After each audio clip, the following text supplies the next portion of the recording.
Muy buenos días a todos.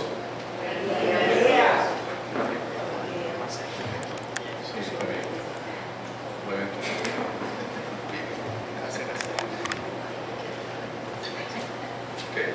Vamos a intentar de nuevo. Buenos días a todos. Buenos días. Es un placer tener la oportunidad de estar acá entre todos los hermanos de las dos congregaciones que están disponibles en esta semana. Puede proyectar, Samuel, el título. Vamos a tratar un tema un pasaje en Éxodo capítulo 17, la autoridad divina para prevalecer en la batalla. Es un tema importante, es un tema práctico y creo que puede tener diferencias, ayudarnos en diferentes aspectos de nuestras vidas. Vamos a orar al dar inicio en esta mañana. Padre amado, reconocemos que no hay otro Dios. Tú eres el único Dios. Tú eres el verdadero. Te alabamos, te adoramos y te decimos en esta mañana que queremos aprender de tu palabra. Abre nuestros corazones, nuestras mentes por tu Espíritu para poder entender tu palabra y entender aplicaciones para nuestras vidas. Te lo pedimos en nombre de Cristo Jesús. Amén. Una pregunta para comenzar. ¿Cuán seguros somos que vemos la realidad cuando vemos nuestras circunstancias? ¿Estamos viendo la realidad completa al ver las circunstancias? ¿Realmente estamos viendo todo o solamente una parte? Hay un elemento espiritual que muchas veces no tomamos en cuenta. Cuando observamos las circunstancias, pensamos que es toda la realidad. La siguiente porción de la Biblia nos da orientación en esto y otras cosas referente a la batalla espiritual. Les invito a abrir sus Biblias en Éxodo capítulo 17, versículos 8 al 16 para poder leer la porción al iniciar en esta mañana. Éxodo 17, comenzando con el versículo 8.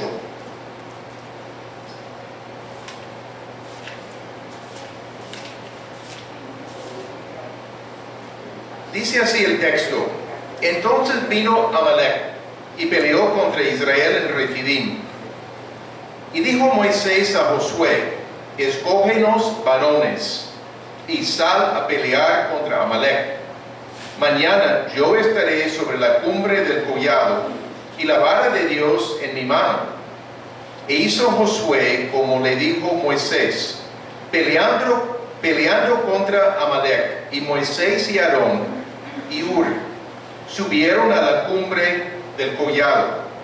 Y sucedía que cuando alzaba Moisés su mano, Israel prevalecía, mas cuando él bajaba su mano, prevalecía Amalek. Y la mano de Moisés se cansaba, por lo que tomaron una piedra y la pusieron debajo de él, y se sentó sobre ella. Y Aarón y Hur sostenían sus manos, el uno de un lado y el otro de otro. Así hubo en sus manos firmeza hasta que se puso el sol. Y Josué deshizo a Amalek y a su pueblo a filo de espada. Y Jehová dijo a Moisés: Escribe esto para memoria en un libro, y di a Josué que raeré del todo la memoria de Amalek de debajo del cielo. Y Moisés edificó un altar, llamó su nombre Jehová Nisi. Y dijo: Por cuanto la mano de Amalek se levantó contra el trono de Jehová, Jehová tendrá guerra con Amalek de generación en generación. Un poquito de trasfondo antes de entrar directamente en el pasaje. En este momento, en el texto en Éxodo, Israel había salido de Egipto. Ya cruzaron el Mar Rojo cuando Moisés dividió las aguas por la vara que Dios le había entregado en sus manos. Celebraron a Dios en alabanza por la gran victoria sobre el ejército de Faraón, porque todo el ejército murió en el mar. Luego hubo murmuraciones contra Dios de parte del pueblo. Dios les dio agua dulce y maná para sostenerlos por toda la travesía en el desierto. Estamos hablando de 40 años. Acamparon en Refidim y no había agua. El pueblo murmuró contra Moisés. Por medio de la vara, golpeando la roca, recibieron agua de nuevo. Encontramos cómo pelear en la guerra en los versículos 8 al 13. El enemigo se presenta en Refidim, un lugar allí en el desierto. Llegó Amalek para pelear. Y se dice en el texto en Números 24:20, que vamos a ver en un momento, y Amalek es la cabeza de las naciones paganas, la cabeza. Y viendo a Amalek, lo que dice en Número 24, y viendo a Amalek, tomó su parábola y dijo: Amalek, cabeza de naciones, mas al fin perecerá para siempre. Eran los amalecitos nómadas en el sur de Canaán. Esaú era el hijo de Isaac, hermano de Jacob, Israel. Por este motivo de tener su inicio tanto tiempo atrás, se considera la cabeza de las naciones. Pero notamos algo bastante feo que sucedió. Atacó a los débiles de la retaguardia. Éxodo no nos dice, pero Deuteronomio sí.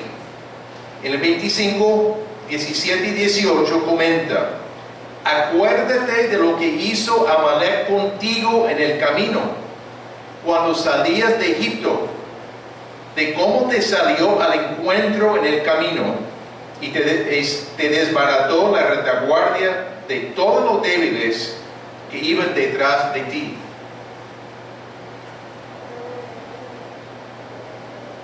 Cuando tú estabas cansado y trabajado, y no tuvo ningún temor de Dios.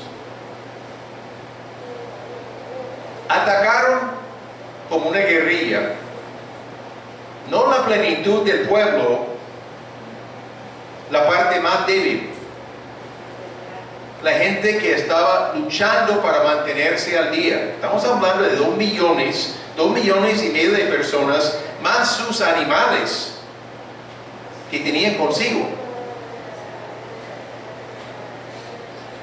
Pero Amalek llegó al punto más débil y atacó de sorpresa, y el texto dice que no tuvo temor de Dios. Por eso que está atacando a Israel, el pueblo de Dios. Pero también nos dice otra cosa: implica que está bajo la potestad de Satanás. Si no está con Dios, está con el enemigo. Y según el versículo 16 de este pasaje que vimos, Amalek se levantó contra el trono de Jehová. Implica que el que está en contra del pueblo de Dios está contra Dios mismo. Estas son verdades importantes. Entender lo que está sucediendo. Amalek quiere destruir al pueblo de Dios, pero ataca por el punto más débil. Pero en realidad, por la unidad que hay entre Dios y su pueblo, está atacando a Dios mismo, levantándose contra el trono de Jehová. Amalek estaba al lado del adversario. Él era el poder detrás de las acciones de Amalek. La intención era destruir. Y a través de la historia vemos muchos intentos de destruir el pueblo de Dios hasta el tiempo presente. El pueblo se prepara para pelear. Notamos en esta preparación que Josué recibe instrucciones para pelear. El hombre designado por Moisés y debía escoger a hombres para su ejército. Ya no estaban entrenados como ejército.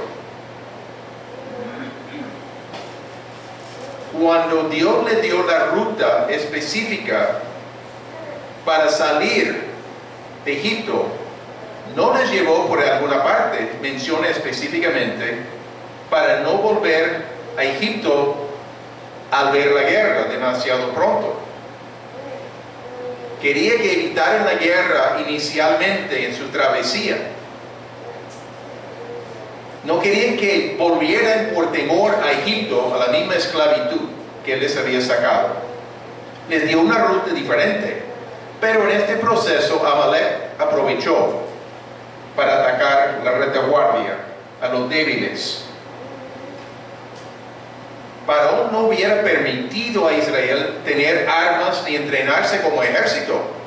Ni tenían tiempo, todo el tiempo estaban haciendo ladrillo.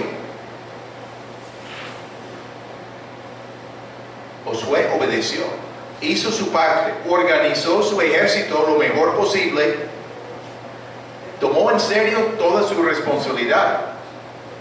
Pero hay otro punto clave. Moisés estará en la cumbre con la vara de Dios que Dios le había dado. La vara era el símbolo de la autoridad de Dios dada directamente a Moisés. Y la vara fue usada para realizar ciertas de las plagas. Moisés tenía experiencia con la vara. Entendió que la vara no era una vara mágica, sino representaba la autoridad de Dios. Por ejemplo, en Éxodo 14, unos capítulos antes, cuando están llegando al Mar Rojo, el ejército de los egipcios detrás de ellos, y hay un gran temor, ¿qué hacemos? Moisés tenía que dividir el agua con la vara. Vamos a leer lo que dice allí. Entonces Jehová dijo a Moisés, ¿por qué clamas a mí? Interesante, le está reprochando orar en ese momento. Di a los hijos de Israel que marchen, y tú alza tu vara y extiende tu mano sobre el mar y divídelo, y entren los hijos de Israel por el medio del mar en seco. Dios no hizo la tarea, mandó a Moisés a hacerlo con la autoridad delegada a él con la vara. Fascinante. Asignó esa responsabilidad a Moisés. Obviamente era el poder de Dios que lo hizo. Moisés en sí no tenía ningún poder, pero Dios le mandó hacerlo Moisés con la autoridad representada en la vara de Dios. Notamos que dos personas subieron allí a la cumbre junto con Moisés: Aarón, el hermano mayor de Moisés, y Hur. Y no sabemos quién es Hur con seguridad. Josefo, el historiador de los judíos, dice que era el esposo de María, la hermana de Moisés y Aarón. No es lo que el texto bíblico dice, en ninguna parte identifica quién es este Hur que estuvo allí. Pero es posible que haya sido alguien de tanta confianza de la familia que sube junto con Moisés a la cumbre. Pero notamos lo que dice allí. La clave para prevalecer está en la vara. El versículo 11. Y sucedía que cuando alzaba Moisés su mano, representando la autoridad de Dios, Israel prevalecía. Mas cuando él bajaba su mano, prevalecía Amalek. hay algo sucediendo detrás de la batalla. Israel tenía que batallar, sin duda. Miguel, hay alguien que quiere entrar. Entonces, la victoria está directamente proporcional a la aplicación de la autoridad de Dios. Cuando Moisés tenía la vara arriba, Israel ganaba. Cuando los brazos de Moisés estaban cansados, Israel perdía. Ustedes saben cuán difícil es levantar un brazo por largo tiempo. El brazo se cansa. Y aún si se cambia, y aún si pone los dos, pero necesitaba mantener la vara arriba. Entonces, Aarón y Hur le pusieron a Moisés sobre una piedra y ellos estuvieron al lado para sostener sus brazos, entendiendo la importancia en este momento. Y era todo el día la batalla. Pero debido a la presencia, la autoridad y la obra de Dios a favor de Israel, Israel ganó sobre Amalek tremendamente.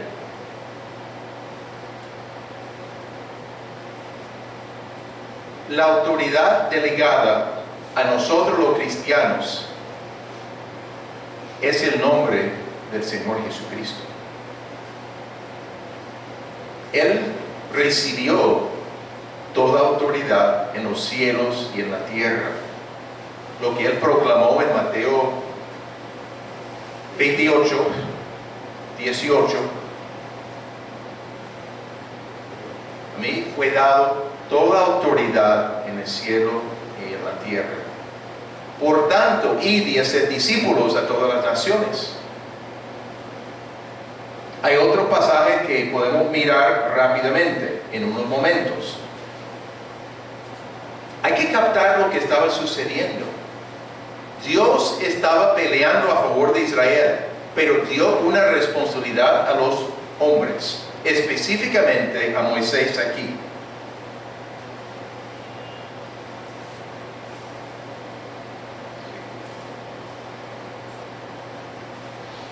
Necesitamos orar nosotros en esta época, aplicando la autoridad que Dios nos ha dado sobre los poderes de las tinieblas.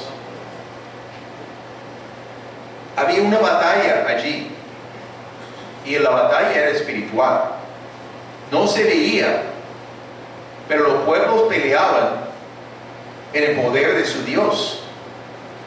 Pero hay uno solo que es el verdadero, el Dios de Israel. Los demás dioses no son verdaderos.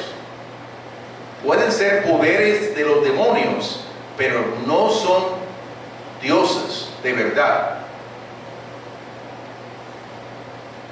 Cuando hay situaciones de guerra espiritual, debemos usar oración que se basa en la palabra de Dios, verdades de la palabra de Dios, acerca de Jesucristo, acerca de Dios, que sirve para resistir al enemigo cuando detectamos situaciones de guerra espiritual. La oración que sea vaga y superficial no va a tener ningún efecto deseado en contra de los poderes de las tinieblas. La palabra es importante. Es la autoridad de Dios, pero específicamente orando con la palabra en el nombre del Señor Jesucristo, implicando su autoridad. Nombre representa todo lo que es la persona, todas sus características, todos sus atributos, todo su proceder. Cantamos esta mañana de algunos aspectos importantes del Señor Jesucristo, atributos, capacidades. Pensemos en algunas aplicaciones de este pasaje. Amalek, en un sentido real, representa a Satanás, que nos ataca cuando estamos desprevenidos. No nos ataca de frente, no se ve con su aspecto feo, atacaba a los israelitas en la retaguardia, que estaban trabajados, cansados y no prevenidos. Nos ataca cuando menos pensamos.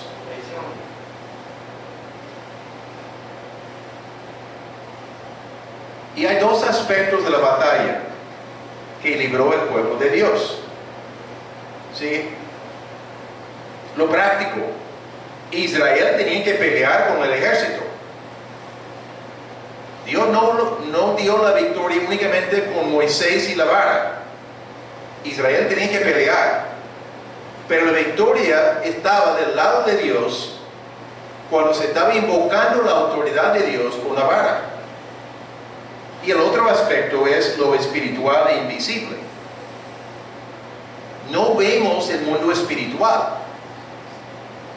Vemos algunos aspectos de ese mundo, pero directamente con nuestros ojos no es visible.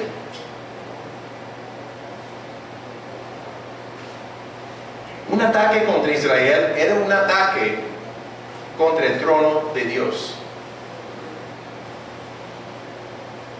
Los pueblos de ese tiempo peleaban en el poder de sus dioses.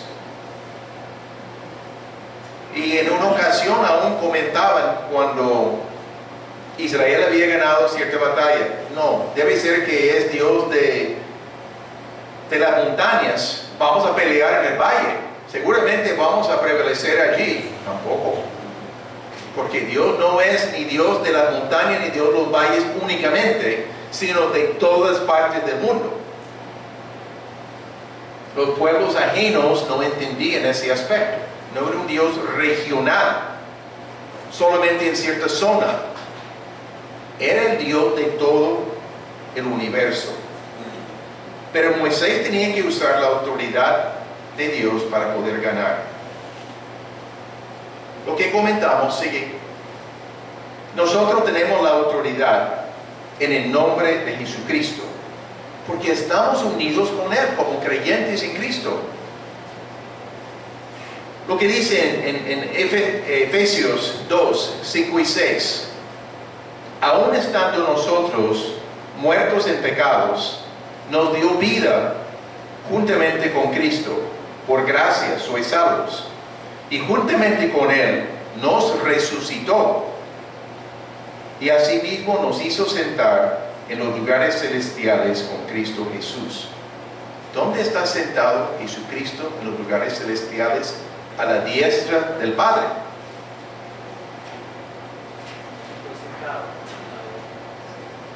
Podemos entender lo que está diciendo. Para nosotros entender, nos dio vida juntamente con Cristo, ok, pasado, momento de nuestra salvación. Pero juntamente con Él nos resucitó, pasado. Sí hay una resurrección futura, claro que sí. Pero en este momento está hablando de algo pasado. Nuestra unión con el Señor Jesucristo nos dio vida, nos resucitó juntamente con Él y asimismo nos hizo sentar en los lugares celestiales con Cristo Jesús.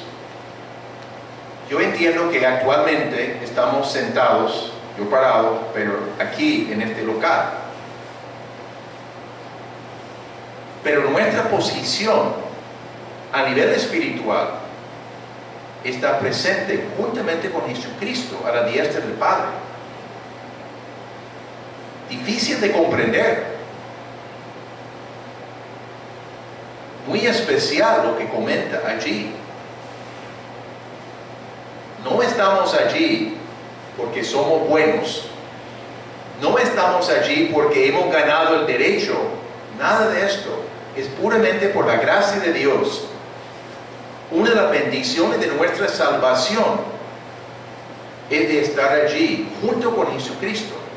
No somos iguales a Jesucristo tampoco, pero nuestra unión con el Señor Jesucristo y compartimos autoridad, responsabilidad aquí en la tierra para atender a ciertas cosas.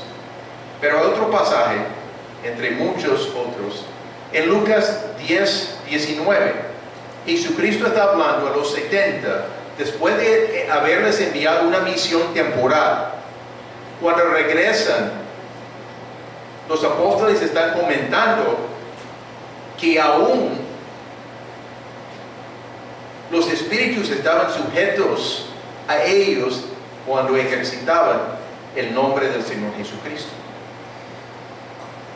Ahora, lo interesante de esto es, después de esta misión, no antes, Jesucristo declara: he aquí os doy potestad de hollar serpientes y escorpiones, y sobre toda fuerza del enemigo, y nada os dañará.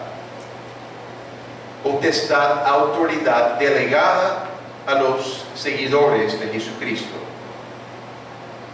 para hollar, pisotear, destruir a serpientes y escorpiones, pero específicamente sobre toda fuerza del enemigo, representado en serpientes y escorpiones, pero muy claramente lo dice. Nos está delegando autoridad allí,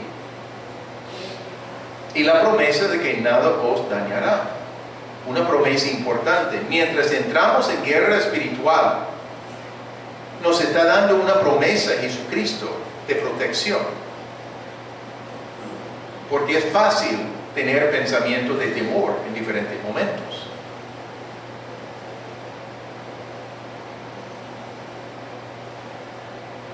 Vemos la batalla espiritual que está detrás de muchas de nuestras circunstancias.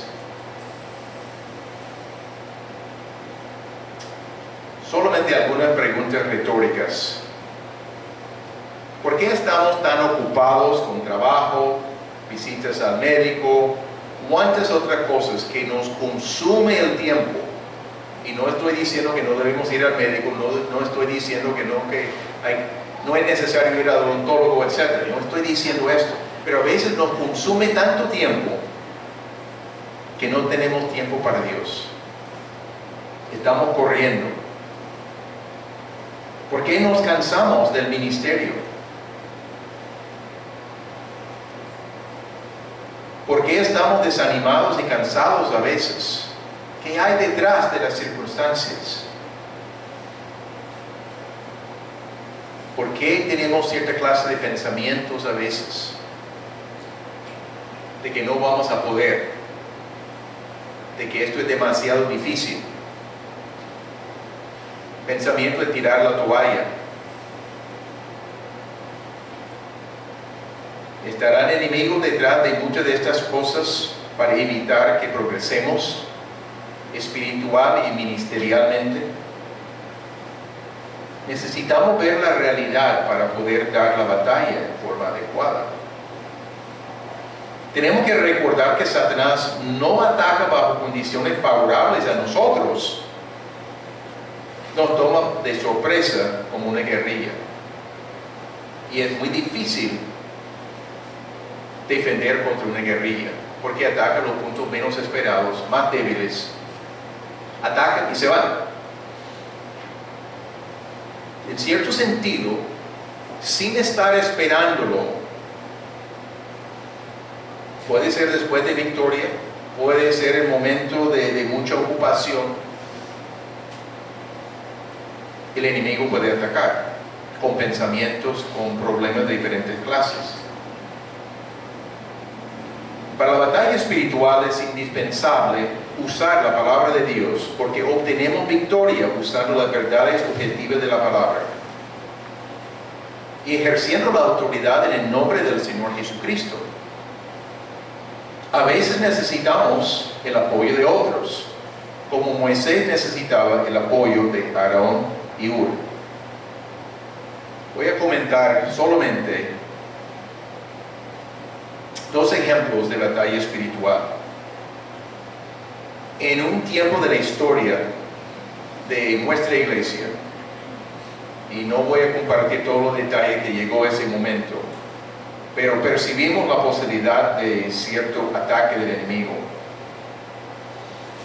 Hubo una división en la iglesia. Supimos de otras dos iglesias geográficamente cercanas, estábamos en Campo Alegre en el momento, y nos reunimos con líderes de esas otras dos iglesias para comparar notas, para ver si había algo en común.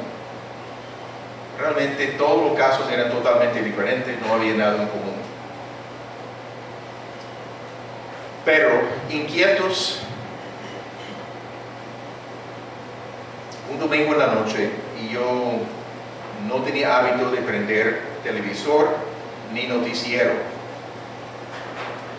Germán Castro Caicedo estaba hablando de satanistas y sus planes de eliminar el nombre de Jesucristo para el año 2000. Y habló en detalle de lo que había descubierto por investigaciones. Lo guardé en la mente, interesante. A los 2 días, el que era encargado de una congregación más pequeña, pero por el mismo sector, estaba viviendo pensionado en la carrera 42, mientras comienza y llega a la loma para ir bajando a Campo Alegre, y estaba conversando con su vecina, y ella se identificó como sacerdotisa de un grupo de satanistas en Barranquilla. Y el comentario que hizo es que estamos orando por nombre contra todos los pastores de iglesias cristianas en Barranquilla.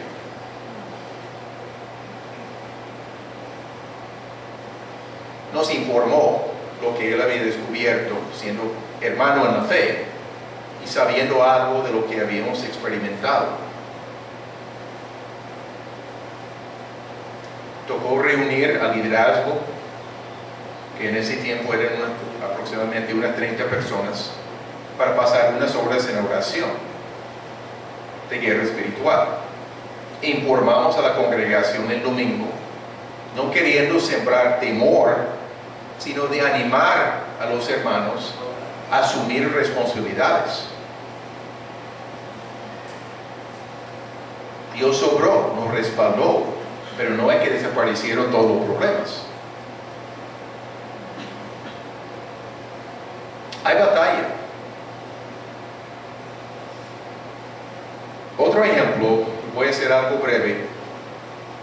Cuando estuvimos en Guadalajara, México, había muchas complicaciones, muchísimas complicaciones, para que la gente se abriera al Evangelio. Y las complicaciones entre los varones en particular. Nos informaron cuando estábamos conociendo a personas inicialmente al haber llegado y esperando la llegada de la visa. Entramos con una visa turística, que es la manera que México insistía en hacerlo, y después teníamos que tramitar una visa que permitirnos ejercer ministerio en el país. Pero eso demoraba. Entonces vamos conociendo el terreno, hablando con personas, observando muchas cosas. Y nos informaron que normalmente un misionero no duraba un promedio de más allá de 3 años en Guadalajara. Por varios motivos. Aspectos de economía, porque era una ciudad costosa. Por salud en la familia. Y por temores en la realidad de lo que estaba sucediendo ahí.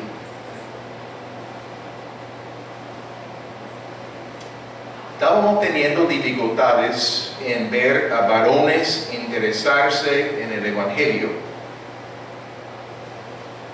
Y yo consulté con un pastor, una iglesia semejante a lo que queríamos plantar nosotros. Me fui para visitarlo. Esta iglesia tenía 600 personas, se habían dividido intencionalmente, enviando 200 personas para comenzar en otra zona la iglesia. El inicio de la iglesia era 200 personas. Y tenían 400 personas todavía en su congregación. Y yo le estaba preguntando algunas cosas. Me dijo, de 400 personas que tenían 3 cultos los domingos de la mañana,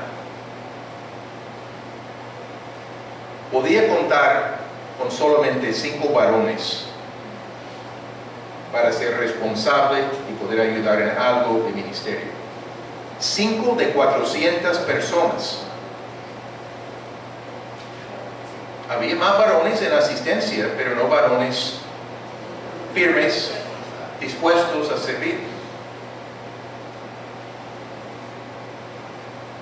Ya comenzamos a dimensionar la realidad de lo que era la vida en Guadalajara, lo que era la batalla espiritual. La manera de atacar del enemigo era diferente a lo que habíamos experimentado acá. Y teníamos que ir aprendiendo a ver cosas nuevas. Una de las cosas en varias personas de nuestro equipo en ese tiempo es que las personas en diferentes momentos tenían ganas de ir corriendo, saliendo de Guadalajara. Por la misma situación en Guadalajara, pero pensamientos y sentimientos provocados por poderes de las tinieblas. Algunos ejemplos únicamente de maneras como el enemigo obra. Pasamos a otra parte del pasaje, los versículos 14 al 16. Encontramos el valor de retener la memoria de la victoria. Algo sencillo pero importante aquí. El versículo 13 dice: Josué deshizo a Amalek y a su pueblo a filo de espada. Se deshizo, destruyó a los que atacaron donde había la batalla. Pero encontramos allí en el versículo 14, Jehová dijo a Moisés: escribe esto para memoria en un libro, y di a Josué que raeré del todo la memoria de Amalek de debajo del cielo. Y Moisés edificó un altar y llamó su nombre Jehová Nisi. Y dijo: por cuanto la mano de Amalek se levantó contra el trono de Jehová, Jehová tendrá guerra con Amalek de generación en generación. Entonces observamos, la gloria era para Dios. Se edificó un altar para adorar a Dios. No se puso ningún monumento al general Josué. Nosotros los hombres tendemos a glorificar a las personas. La gloria era para Dios, porque de Dios era la victoria. Pero hay necesidad de contar las victorias de Dios para que los hijos y los nietos, etcétera, sepan de la fidelidad de Dios y que pelea por su pueblo. Todos necesitan saberlo entre el pueblo de Dios. Necesitamos contar ejemplos de victorias. Es importante para nuestras vidas. Moisés llamó el altar Jehová Nisi. Jehová es mi estandarte. Él es el guía en la batalla. La esperanza que Dios está presente y da victoria.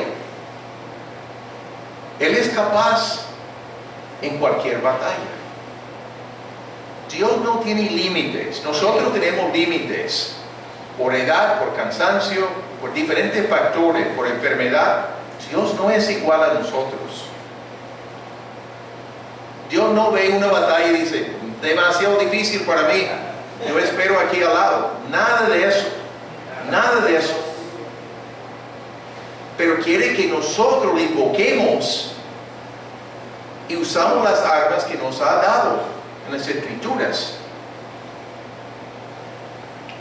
Él es capaz en cualquier batalla. Amén. Sigue. Mandó a escribir los detalles de la victoria. ¿Por qué? Para ayudar a la memoria. Lo que no está escrito fácilmente comenzamos a perder. Para inspirar esperanza. Si Dios sobró en el pasado, en esta situación, en el presente, podemos contar con Dios. Positivo. Necesitamos esta clase de esperanza.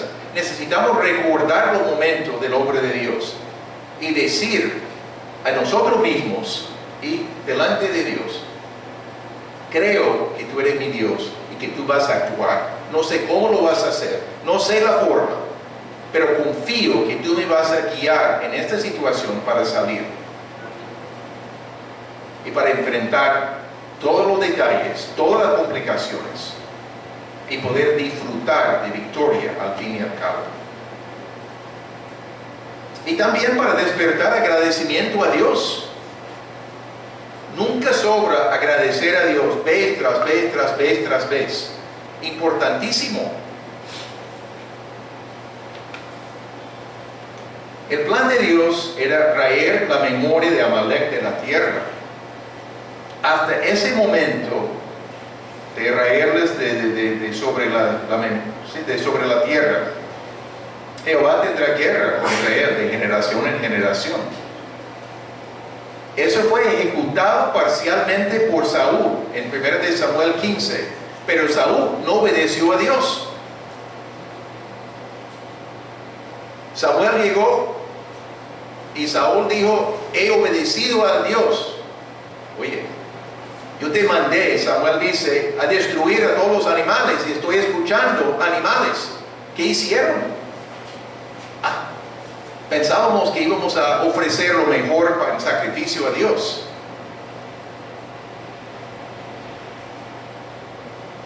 Mejor que sacrificios es obedecer. Era el comentario. Completado por David en 2 de Samuel, capítulo 1 y capítulo 8. Se nota que David terminó la tarea de acabar con Amalek. ¿Cuáles son algunas aplicaciones? Encuentro un principio aquí en este pasaje. Hay una batalla real e invisible. No podemos ignorarlo. Es esencial ejercer la autoridad que tenemos en Cristo en contra del enemigo para tener victoria. Moisés tenía la vara, nosotros no tenemos la vara, pero tenemos el nombre del Señor Jesucristo. Tenemos a Jesucristo presente con nosotros. Mora en nosotros, el Espíritu Santo mora en nosotros.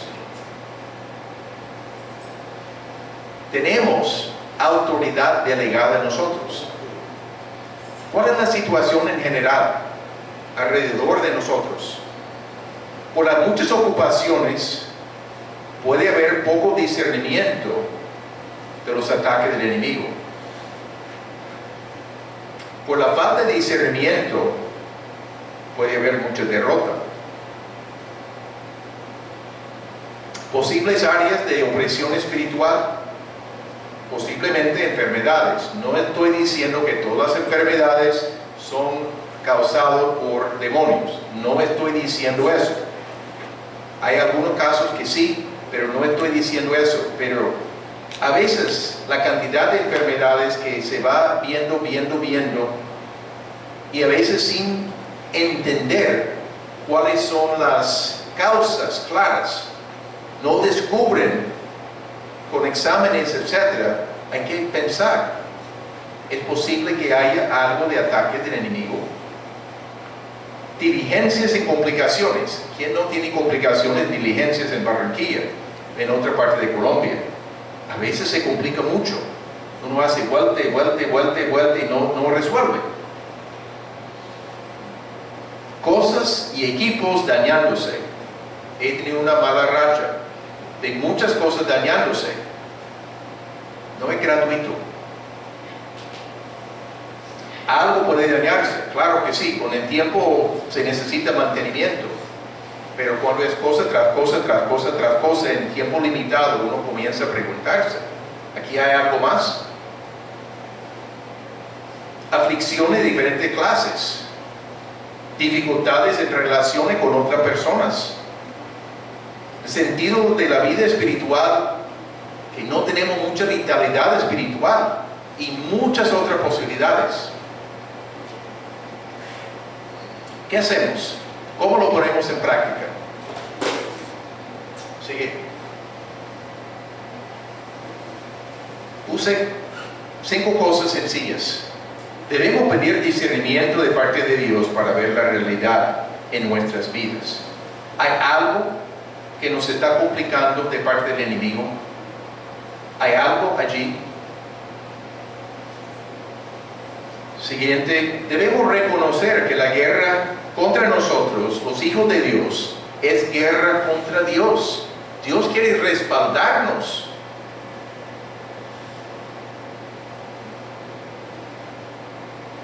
Dios está dispuesto a dar victoria. Pero muchas veces el hombre necesita atender en lo práctico y atender lo espiritual y lo invisible. Josué tenía que pelear junto con el ejército de Israel.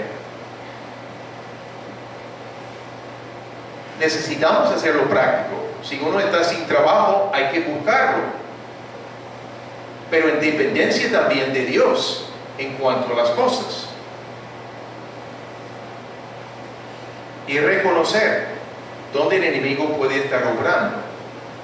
Dios puede darnos discernimiento a la luz de la palabra y por la presencia del Espíritu Santo. Tenemos autoridad en el nombre del Señor Jesucristo y necesitamos usarla. Cuando Dios nos está ayudando a identificar la obra del enemigo. Y por último, si somos pasivos, vamos a perder. Si decidimos, no, es demasiado esfuerzo, pagamos las consecuencias. Moisés tenía que mantener la vara y con ayuda durante la batalla. No es agradable tener que batallar espiritualmente. Cansa. Pero Dios nos ha dado responsabilidades. Terminamos con este pasaje. Efesios 6, 12, 10 a 12. Conocido. Por lo demás, hermanos míos, fortaleceos en el Señor en el poder de su fuerza. ¿Quiénes somos en Cristo? ¿Dónde estamos sentados? El mismo libro que leímos, capítulo 2, versículos 5 y 6. Estamos sentados juntamente en los lugares celestiales con Cristo Jesús. Reconocerlo y el poder de su fuerza es el poder de Él, no es el poder nuestro. Vestidos de toda la armadura de Dios para que podáis estar firmes contra las acechanzas del diablo. Responsabilidad nuestra de poner la armadura prevista por Dios, pero provista. Porque no tenemos lucha contra sangre y carne a nivel humano, sino contra principados, contra potestades, contra los gobernadores de las tinieblas de este siglo, contra huestes espirituales de maldad en las regiones celestes. El apóstol lo dice claramente. La batalla tiene que ver con poderes de las tinieblas presentes, y estos nombres no son de los soldados rasos, son de más jerarquía de rangos. ¿Estamos viendo la realidad de nuestras circunstancias o solamente parcialmente? ¿Entendemos cómo pelear o estamos dejando por fuera una parte indispensable en nuestras vidas? Oremos. Padre amado, te damos las gracias por las enseñanzas de este pasaje, de otras porciones en el Nuevo Testamento que hablan de nuestra unión con el Señor Jesucristo, que hablan de la realidad de quiénes somos, de nuestra unión, de la victoria de Jesucristo sobre los poderes de las tinieblas en su muerte en la cruz, junto con su resurrección. Gracias, Padre, por esta victoria. Gracias por la manera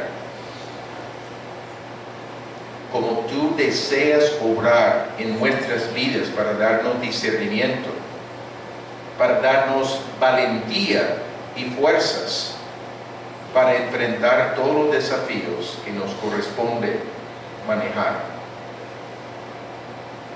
Pero en tu poder, en dependencia del Señor Jesucristo, en reconocimiento que nosotros somos débiles, pero el Señor Jesucristo no.